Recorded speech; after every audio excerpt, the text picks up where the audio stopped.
Evening and welcome to the Cardinal Way for Men Live. My name is Ed Cardinal.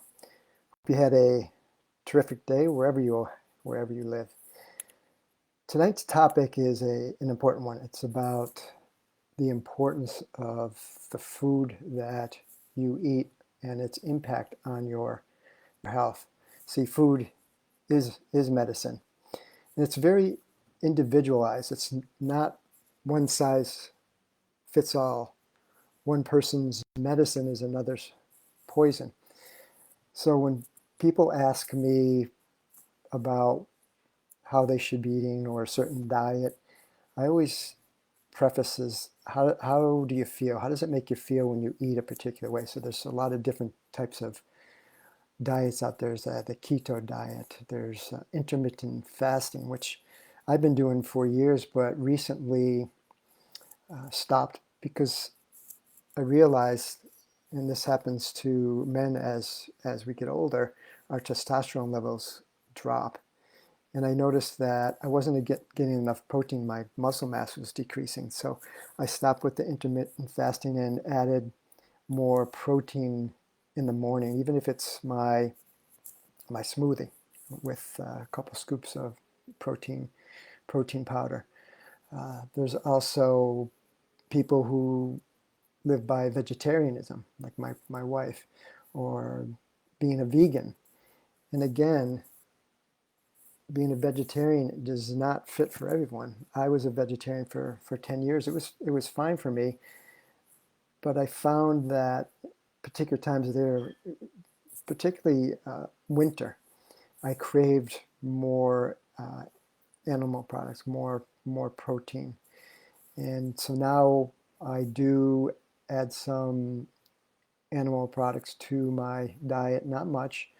Generally not red meat, a lot of fish, some poultry, and I do like some lamb once in a while.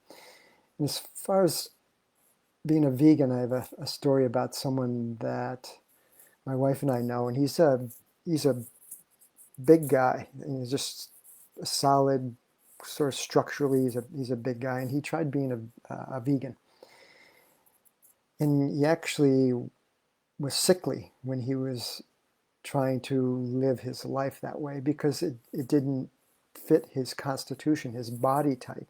And some say there's also, according to your blood type, will dictate what type of food you should be eating. I don't know much about that, but so this gentleman that we know, bigger guy, he needs to eat some animal products. And when he added that back into his diet, his health returned. So food provides information to the organs and the cells of our body. They communicate with each other. So it's so important to make the food that you put in your body good source of food. Food is used to prevent and treat disease, and also it stabilizes and even reverses chronic diseases such as obesity, heart disease, and type 2 diabetes. And let me give you some statistics, and this is from 2018 on the alarming rate of obesity in our country. Adults over the age of 20, 43% of adults over 20 in our country in 2018 were obese. Adolescents 12 to 19, 21%. Children 6 to 11 years old, 20%. And children 2 to 5 years old, 13%. Now these numbers, I'm going to guess, are even higher now.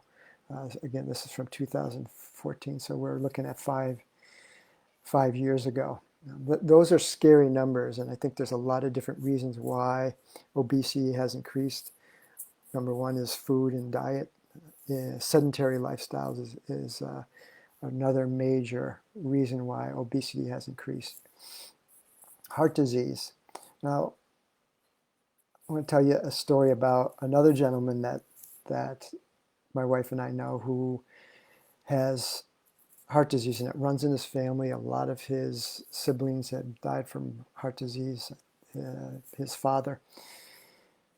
And a few years back, he was told that he was not a candidate for open heart surgery or bypass surgery because his veins were not, I think according to him, he said, supple enough. We changed his diet and added concentrated herbal regime supplements to his diet.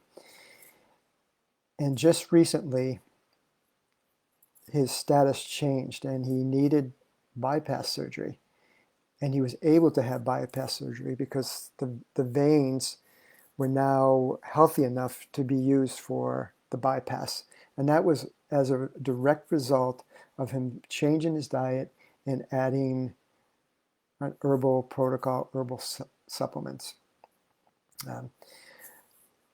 So food does not function in isolation. There's a synergistic effect of the food that we eat. So combining certain foods, they work together to even improve and enhance what that food can do and benefit us.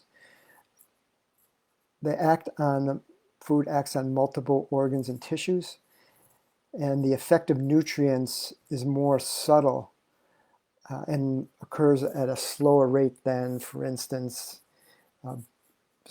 pharmaceuticals. Pharmaceuticals treat the symptom, not the underlying problem. So with food, when you're treating disease, chronic disease, it's going to take longer, but eventually it will work. And that's why a lot of people give up on food as medicine, because they want a quick result, that quick fix. But it doesn't work that way. Food doesn't work that way. And it takes a while for the body to respond to the change in lifestyle, the change in diet. So quality matters. You want to choose food your body can identify and use. So when reading labels, stay away from processed foods. If you're reading the label and you can't identify the ingredients, then you need to stay away from those types of foods. So they say that when you shop in a supermarket, you want to shop the perimeter. That's where the best quality food is, and not the interior. You also, what's good is that if you can identify the ingredients in what you're eating on the label.